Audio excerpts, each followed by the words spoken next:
هذه اللحظات الجميلة، في هذه المناسبة الجميلة. حقيقة أتشرف بشخصية جميلة حقيقة، ودائما المناسبات الجميلة ما تجمعنا إلا بالأشخاص الجميلين. حيا الله الأستاذ حسن النعيري أبو رايف، هذا حقيقة أنا أسميه زعاق الساحل. دائما ما شاء الله تبارك الله يعني يتحفنا ببعض المعلومات وبعض التوقعات وقت ما تحتاج مطر، وقت ما. حيا الله أبو رايف. البقاء والعمر الطويل، ولي الشرف اني اكون معاك، ولقاء ان شاء الله سعيد ومفيد ان شاء الله.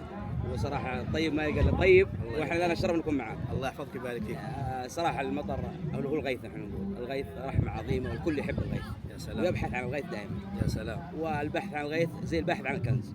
عندما تطلع السحاب وتفوز بالسحاب وتجيب اللقطات الجميله، انت ذاك اليوم تكون مبسوط وعلى اقولهم قمه السعاده. يا سلام. ولحظات صراحه جميله تحتاج. طب الان توقعات يعني اماكن فيها الامطار، يعني في برنامج، في شيء، على ايش تعتمد؟ شوف، اول شيء احنا خاصه بالمناسبه يعني كل ما تروح مكان يجي فيه المطر. الحمد لله الحمد لله، هذا فضل من الله سبحانه وتعالى. الحمد لله. وعلم المطر عند الله سبحانه وتعالى. صحيح. انت اهم حاجه عندك تكون عارف وقت الفصول اللي هو من الشتاء، والوسم يكون من الغرب للشرق، ومن الخريف والصيف تكون من الشرق للغرب، وذيك تكون من الغرب للشرق.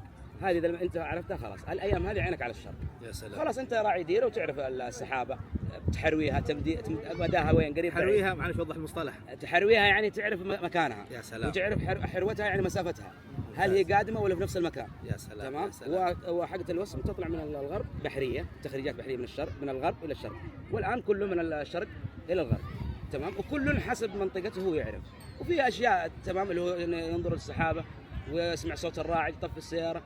اذا جيت البرامج هذا عاد شيء ثاني ما شاء الله تبارك الله. الرادار يرصد لك في ثواني تعرف فيها مطر ولا ما فيها مطر. التوقعات عاد لها اهلها وجهه اختصاص. الله يحفظك. انا يهمني وقوع المطر. يا سلام. هذا البحث. ألف شكر على هذه الدقائق الجميلة. والله يسعدك ويبارك فيك أبو أولي الشرف، وإن شاء الله القادم أجمل بإذن الله تعالى. بإذن الله.